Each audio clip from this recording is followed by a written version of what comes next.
Olá, tudo bem? Mais uma vez estamos aqui, né? O ano já está se findando e nós estamos aqui, né? No nosso estudo da Palavra de Deus. Hoje vamos ler o capítulo 11 do livro de 2 Reis. Devagar nós estamos realizando esse estudo e eu convido você, né, a pegar sua Bíblia e vir conosco, né, através dessa leitura, ver o que Deus está passando para nós através, né, desse capítulo 11 do livro de 2 Reis. Irmãos, eu gostaria de falar uma palavra antes para vocês sobre um propósito, né, que eu venho aqui. Eu todo ano faço um propósito de fazer algo. Esse ano eu vou fazer um propósito, né, desde de janeiro até o final de janeiro, de reler a Bíblia toda. E esse propósito, talvez você fale assim, eu não faço esse propósito, eu não consigo. Todo propósito, toda meta, nós conseguimos sim. Se você colocar em prática, você tem condições, né, de fazer, de cumprir essa meta. Ainda mais quando você faz uma meta, um propósito diante de Deus. Talvez você fale, mãe, eu não consigo, eu não entendo a Bíblia. A Bíblia é muito difícil para mim, eu não consigo compreender. Mas eu comecei assim também. Eu já vai ser o que? Eu acho que umas 10 vezes que eu já li a Bíblia inteira. E eu sempre gosto de ler ela inteira. Esse ano de 25, eu não li ela inteira, porque eu estou fazendo esse estudo. Então, esse estudo eu estou fazendo bem, né? Devagar. Mas eu fiz esse propósito para o ano que vem, de reler a Bíblia inteira. Porque a Bíblia é um segredo que quanto mais você lê, você aprende coisas novas. Se você lê a Bíblia hoje, amanhã você vai ler aquele mesmo capítulo, é uma coisa diferente. Deus vai abrir a sua mente para algo mais avançado do que você aprendeu ontem. Tá entendendo? É algo, assim, extraordinário você ler a palavra de Deus. Então, fica aí, né, uma dica para você, para o ano de 2026, fazer um propósito com Deus de ler a Bíblia inteira. Irmã, eu não consigo, eu não entendo, eu nem vou começar porque, para mim, não entendo nada. Se você ler a primeira vez, a segunda vez, a terceira vez, não estou dizendo assim para você ler um capítulo e ficar revezando esse capítulo até você entender. Não, você leu, amém, você já leu aquele capítulo. Passa para o outro capítulo. E vai assim, você vai conseguindo. Aí chega até o final. Irmã, eu não entendi nada. Eu li a Bíblia todinha e não compreendi nada. Eu perdi meu tempo. Não, você nunca vai perder tempo. Porque tem algo muito grande, um mistério, que você vai guardar na sua mente. E quando você lê a segunda vez, aquele mistério vai dobrar. Você já vai compreender mais. A terceira vez, a quarta vez, a quinta vez, cada vez que você lê, você já vai compreender mais. Irmãos, por que eu bato nessa tecla? Irmãos, leia a Bíblia. É para que vocês não fiquem cegos diante de uma pregação. O que está acontecendo, nós vemos na nossa sociedade. O que está acontecendo dentro das igrejas? Os pastores, eles não pregam a palavra de Deus, eles pregam para o quê? Eles pregam a palavra como um produto para ganhar o quê? Dinheiro do povo, para tirar dinheiro do povo. Então, eles não pregam a palavra para que aquela pessoa possa ser edificada espiritualmente com aquela palavra. O intuito dos grandes pastores, das grandes igrejas, é isso. É pregar para arrecadar dinheiro. Porque a igreja é um produto. A palavra de Deus virou produto na mão desse povo, desses hipócritas. Por que eu digo isso? Se você ler a palavra de Deus, conhecer, você vai totalmente ver o quanto esses pastores estão subordinando o povo de Deus, as pessoas mais simples. E a Bíblia nos garante: conhecereis a verdade e a verdade vos libertará. Porque quando você conhecer a palavra, você não vai ser um enganado. E a verdade vai te libertar por quê? Porque você não vai ficar cego. Quantas pessoas que estão cegas dentro de igrejas, caminhando com o que o pastor fala?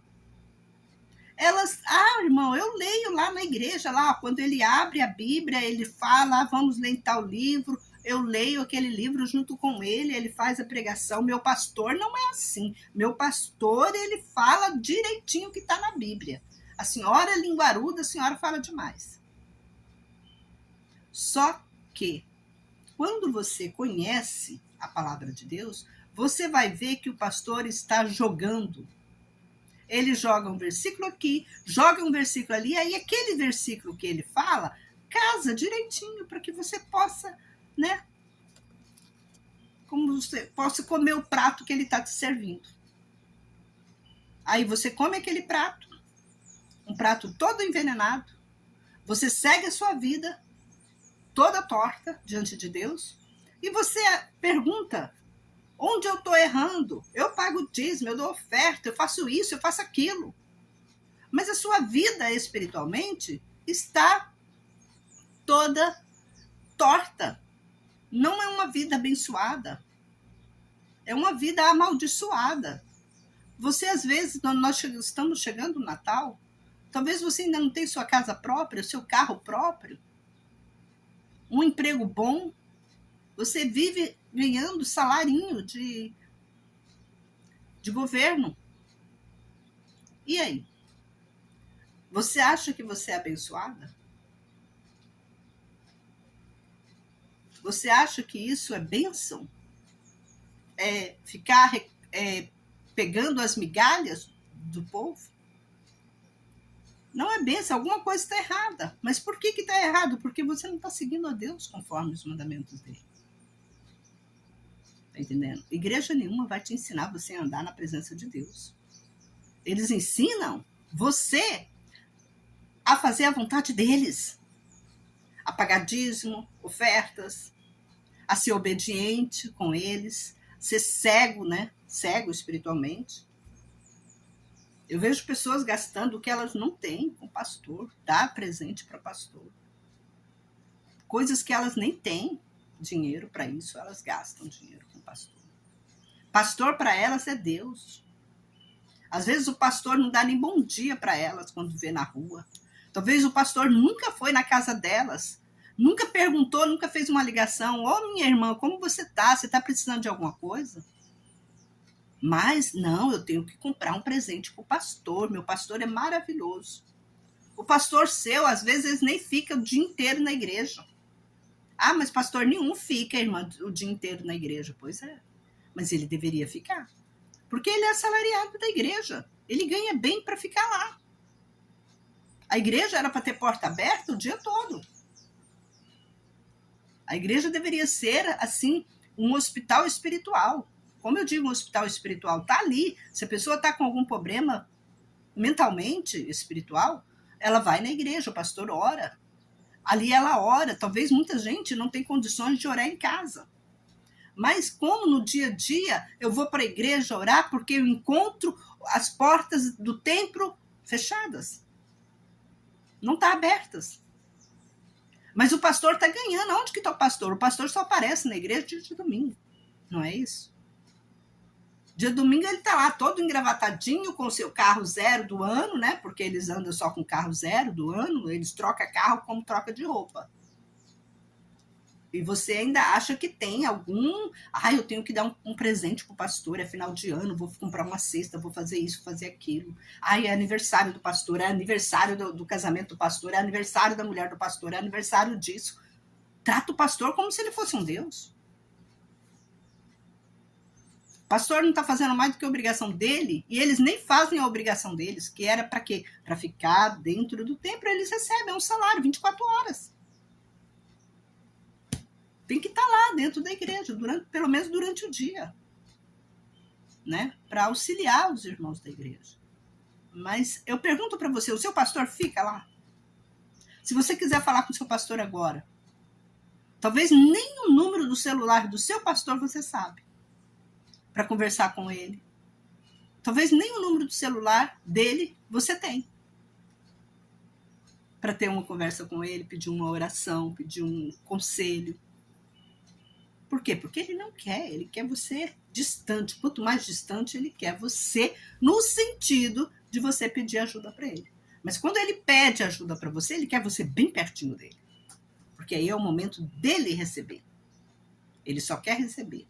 Quando você vê um pastor que só está recebendo, não está dando nada em troca para os membros, esse pastor não é pastor. Esse pastor é um lobo. É um devorador. Pense nisso. Onde você está? Por isso que a Bíblia nos garante, Deus nos aconselha. Conhecereis a verdade vos libertará. Então vamos ler. Talvez você fale assim para mim, irmã, mas a oferta, o pastor é que se vira lá, Deus, ele vai acertar conta com Deus. Mas se você não procura saber o que ele está fazendo com a oferta, igual tem pastor aí comprando jatinho, tem pastor aí comprando casa nos Estados Unidos, tem casa aqui nos Estados Unidos, os filhos deles viajam para os Estados Unidos assim, a hora que ele quiser. A hora que ele quer, ele vai para os Estados Unidos e viaja. É isso, irmãos. É para abrir os seus olhos. Então, é importante conhecer a palavra de Deus. É importante você ler a palavra de Deus, conhecer Deus na essência e o que ele exige de nós. Porque ele mesmo disse: o meu fardo é leve e o meu jugo é suave. Quando você conhece Deus, você vai entender muito bem essa palavra, o que ele disse. Venha comigo agora, pega a sua Bíblia. Vamos ler aqui no 2 Reis, capítulo 11, que nos diz: E Atalia, a mãe de Acasias, vendo que morrera seu filho, levantou-se e matou toda a descendência real.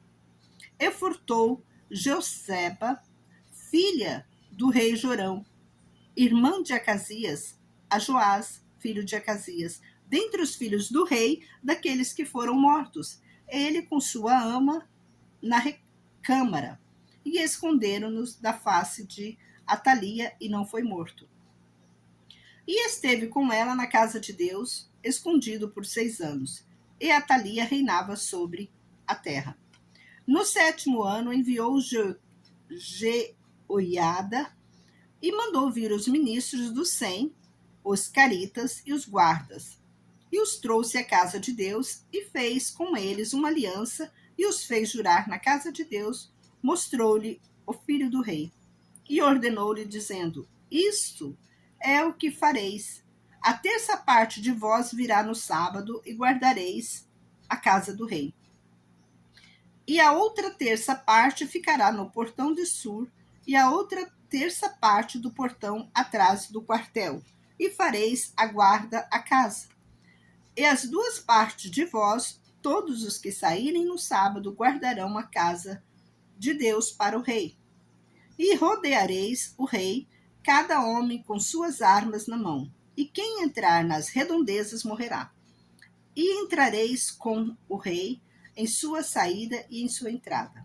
E fizeram os centuriões como ordenou Joiada, o sacerdote, e tomaram cada um dos seus homens, os que vinham para o sábado, com os que saíam do sábado e vinham ter com Jeoiada, o sacerdote. E deu o sacerdote aos centuriões as lanças, escudos, que eram do rei Davi, que estavam na casa de Deus. olha como nós observamos. Deus, ele falou para Davi que enquanto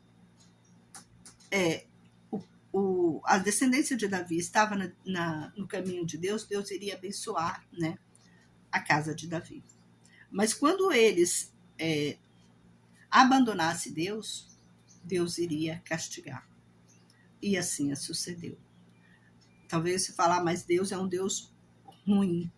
Não, quando você conhece Deus, na sua essência, você jamais vai falar uma coisa dessa.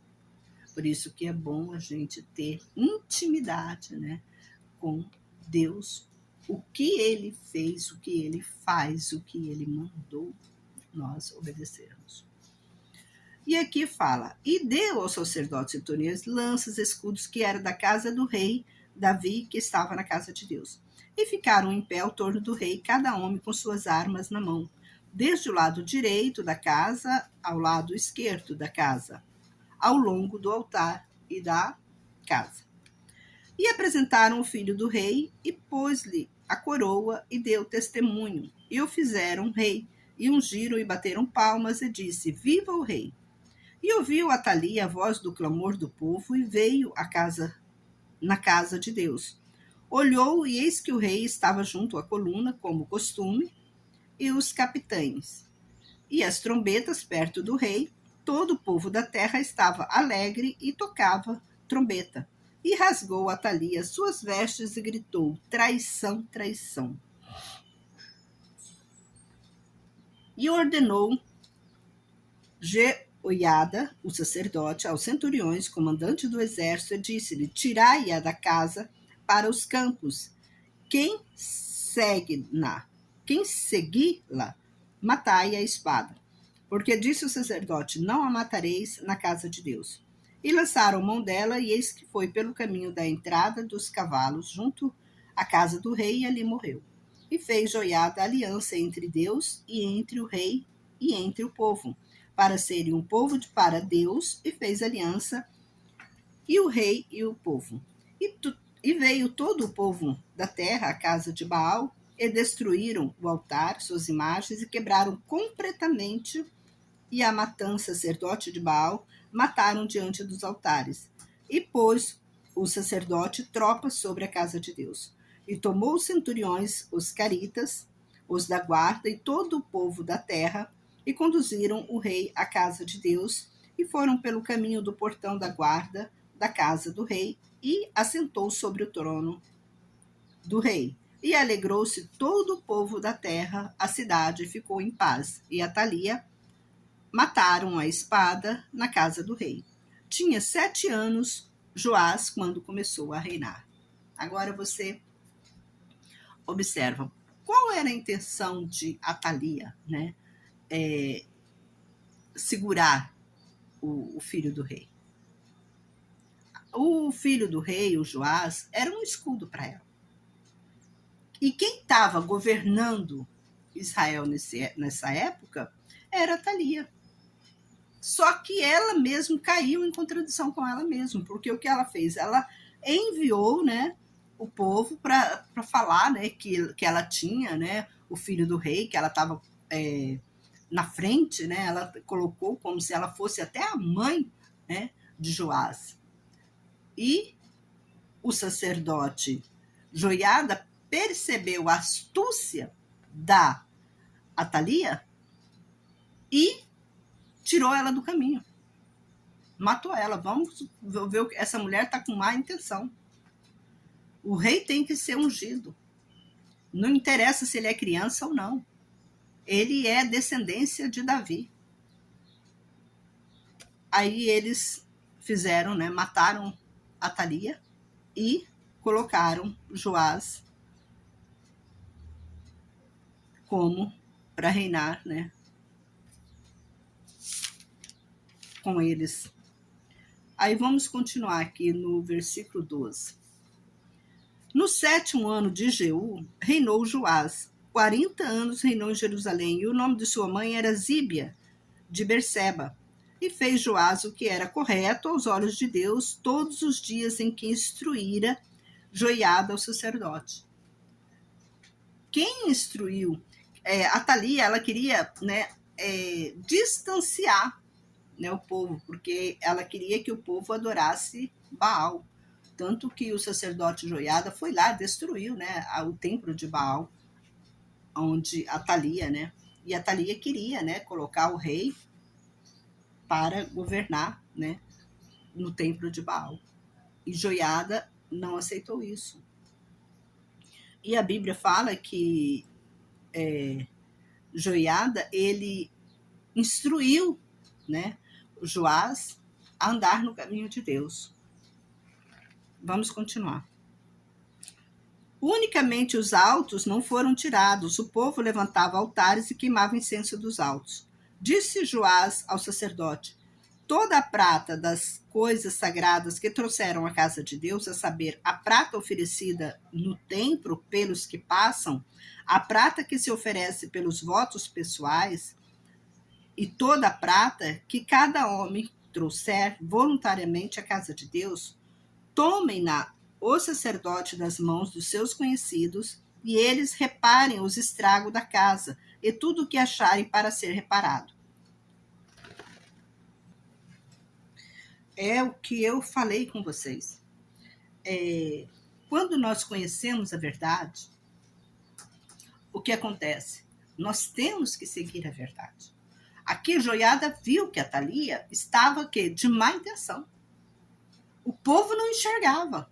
O povo estava indo na casa de Baal adorar Baal, o povo estava fazendo seus holocaustos nos altos, né, de Baal, e o povo não estava enxergando.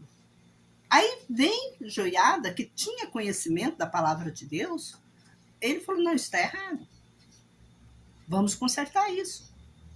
Aí ele coloca, né, Joás como rei, que o Joás era filho do rei.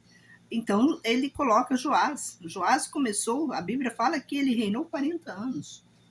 E ele andou no caminho de Deus.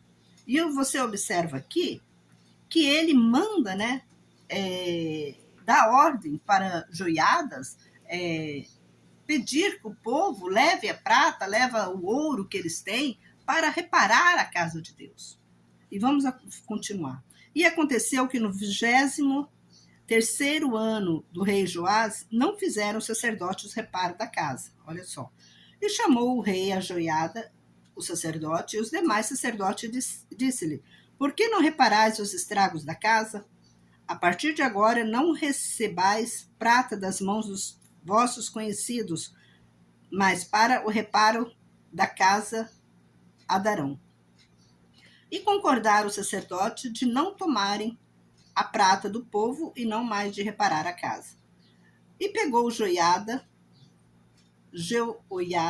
o sacerdote, uma caixa e fez um buraco na tampa e pôs no pé do altar do lado direito de quem entra na casa de Deus. E os sacerdotes que guardam a porta lá deitavam todo o dinheiro trazido à casa de Deus. E quando viam que havia muito dinheiro na caixa, vinha o contador do rei, o sumo sacerdote, contava e sacava o dinheiro que se encontrava na casa de Deus. Aí a gente observa, né, que como que eles, né, esse hábito, né, que nós temos na igreja de colocar, né, o dinheiro dentro de uma caixinha, né, que fica na frente do altar da igreja. Tem igreja que tem, não é todas as igrejas, tem igreja que fica, né, com um saquinho, igual um pó de café, né, igual um coador de café. Mas tem outros que já deixam, né, lá na frente, a pessoa vai e coloca o dinheiro dela, a oferta dela. Então a gente pode observar que, né, eles já tiravam disso aí, do costume, né. E davam o dinheiro, depois de contado, aos que faziam obra que tinham a responsabilidade do trabalho da casa de Deus. Irmãos, observam, sempre, quando a gente lê lá no livro de Deuteronômio, de Levítico, de Números, Deus, ele dá essa ordenância para o sacerdote, para os levitas, pagarem, né, os trabalhadores da casa de Deus. Hoje tem muitas igrejas que não paga nem se o pastor é de uma congregação pequenininha, nem aquele pastor, eles pagam. E dever da igreja pagar. Eles não pagam pastor de igreja pequena, não paga pessoas para reparar a igreja tem que ficar fazendo ofertas voluntárias para fazer reparo, né, na construção da igreja, sendo que isso, irmãos, tem que ser tirado da própria dízimo e ofertas. E para pagar, se precisa de um pedreiro para a igreja, tem que pagar. É a ordenança de Deus, não é de homem. Deus ordenou. A Bíblia fala assim, o trabalhador é justo pelo seu salário. Todo trabalhador, ele é justo pelo salário dele. Ele deve ser pago. Eu não gosto, eu não faço nada se eu não mando ninguém fazer nada para mim se eu não tiver dinheiro para pagar. Nada. Eu não mando ninguém fazer nada. Se eu mando alguém fazer alguma coisa para mim, eu pago muito bem. Ah, você tem dinheiro? Não, não tenho dinheiro. É porque se eu for mesquinha, Deus vai me cobrar de mim. Eu vou ficar mais pobre. É por isso que eu falo para vocês, gente, tenha conhecimento da palavra de Deus. Tem muita gente que está trabalhando de graça, achando que está trabalhando para Deus. Você não está trabalhando para Deus, você está sendo burro de carga. Se você trabalha num templo evangélico, se você dá dinheiro, oferta voluntária lá para a construção de igreja, você está sendo otário, burro de carga. E você acha que Deus está contente com isso? Não, por quê? Porque você simplesmente está sendo você está sendo convivente com aquele que está roubando Deus. Tá entendendo? Olha só como é bom a gente ter conhecimento da palavra de Deus. Ah, mas a minha igreja é muito pobre. Não é, não. A sua igreja veio de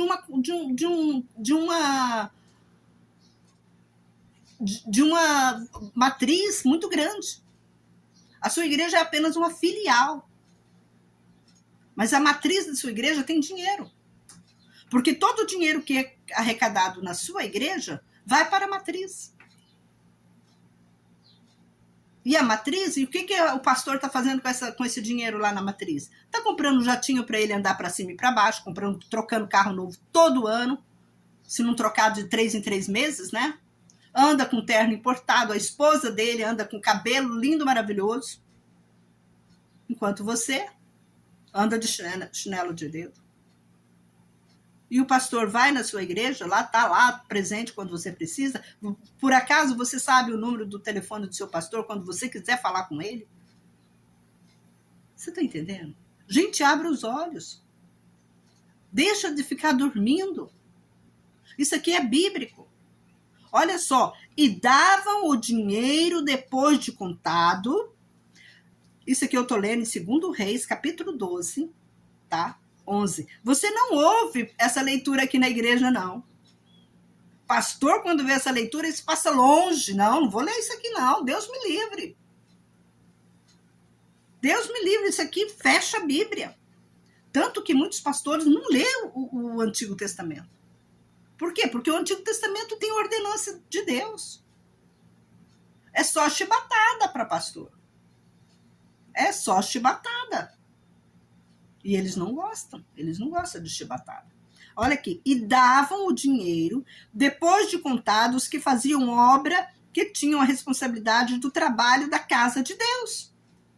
Eles pagavam os carpinteiros, os construtores que reparavam a casa de Deus. Agora não, hoje em dia, se você tem uma obra na igreja, é tudo de graça, o pastor fica lá. Quem pode vir amanhã para reparar? Irmão, amanhã é domingo, todo mundo está em casa. Vamos fazer um reparo, nós temos que fazer um reparo aqui na casa de Deus.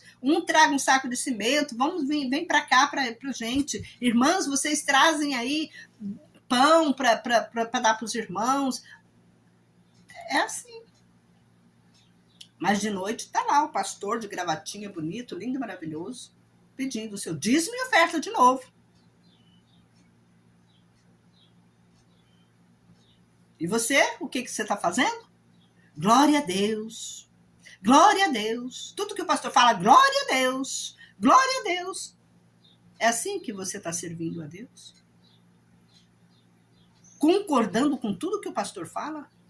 E a palavra de Deus para você, você está colocando no lixo. Você coloca a palavra de Deus debaixo dos seus pés e pisa e amassa quando você faz esse tipo de coisa. Você está entendendo? Por isso que a sua vida está toda desgraçada.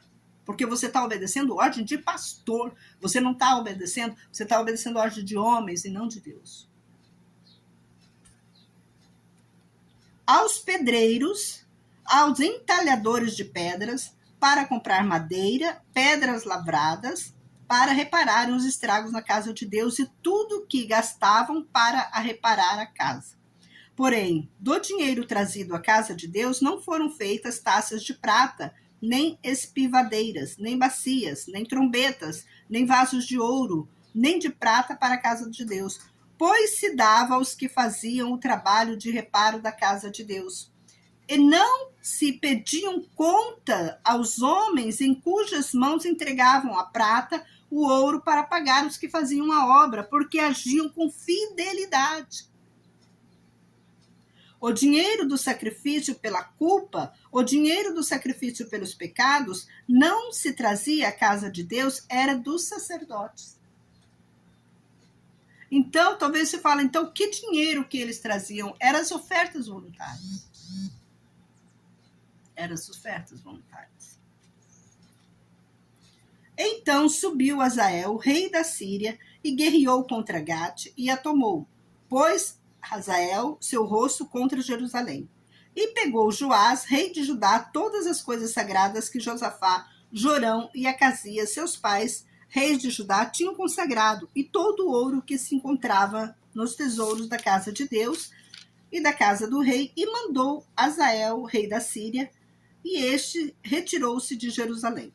Ora, o restante dos atos de Joás e tudo o que fez não estão escritos no livro das crônicas dos reis de Judá? E levantaram-se servos e conspiraram entre si e amarraram-no e feriram-no em Bet-Milo, no caminho que desce para Zila. E Josacá, filho de Simeate, e Josabate, Bade, filho de Somer, seus servos, o feriram e ele morreu, e sepultaram com seus pais na casa de Davi. E reinou Amazias, seu filho, em seu lugar. Olha só o que aconteceu com Joás. Ele foi morto, eles mataram ele, mas nós não podemos esquecer que Deus, né, ele fez tudo que estava conforme, né, o que Deus ordenou. E ele foi morto. Ah, mas você fala, mas Deus não segurou ele, Deus não protegeu ele? Irmãos, quando nós temos que entender, por isso que eu falo para vocês, é importante a gente ter conhecimento da palavra de Deus. Por que Joás foi morto? Né? Ele foi um homem obediente a Deus. Ele fez tudo, né, conforme, ele reparou os templos, ele seguiu, mostrou para o povo o caminho, né, de Deus. Nós temos que lembrar que aconteceu isso também com Jesus. Jesus também mostrou, né, o caminho para nós e ele também. Mas porque o diabo, ele quer destruir. Ele estava vendo, o diabo, ele viu que Joás estava trazendo o povo de Israel de volta, né, para os braços de Deus. E o diabo, ele não gosta disso. Então é onde que ele, né, matou Joás. Mas Joás foi um homem obediente, foi um rei obediente diante de Deus. Em todo o seu tempo, ele não se desviou de Deus. Apesar que o pai dele, né, não foi um homem assim tão obediente, que o pai dele cultuava, né, Baal. Então, mas ele tinha ainda, né, no coração dele um temor a Deus. É por isso que eu falo para vocês, os filhos de Deus, eles, mesmo que eles estão longe, eles estão perdidos, Deus sempre traz para o seu rebanho novamente. Por isso que a Bíblia fala que quando um pecador se arrepende, aquele pecador que está se arrependendo é um filho de Deus. É Deus chamando ele. Então, se Deus está chamando você, talvez hoje, a sua situação, eu não sei como que está diante de Deus, mas você está ouvindo essa mensagem. Deus, ele te ama. Se você está tocado por esta mensagem, volta para os caminhos de Deus. Conheça Deus na sua essência.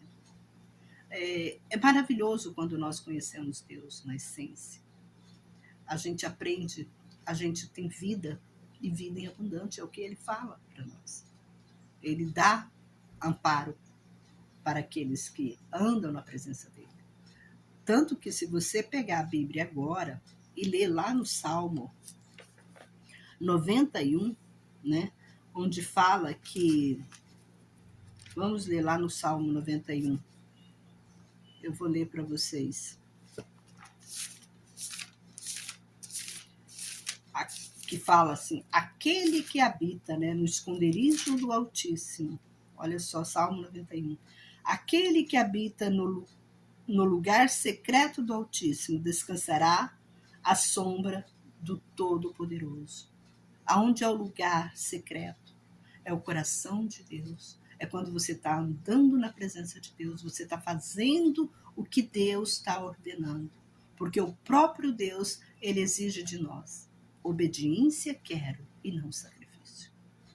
É isso que todo ser humano tem que entender. Obediência a Deus. Conhecer Deus na essência. Porque para você obedecer Deus, você tem que conhecê-lo na essência. É como eu sempre falo, esse Salmo 91 não é para qualquer um ler. É só para os filhos de Deus, aqueles que andam na presença de Deus, que possam, né, ler esse Salmo. Fica aí esta mensagem. Se você está desviado, volte para o caminho de Deus. Procura Deus, faz um propósito com Deus esse ano de 2026, para que você possa andar na presença de Deus, conheça Deus na essência.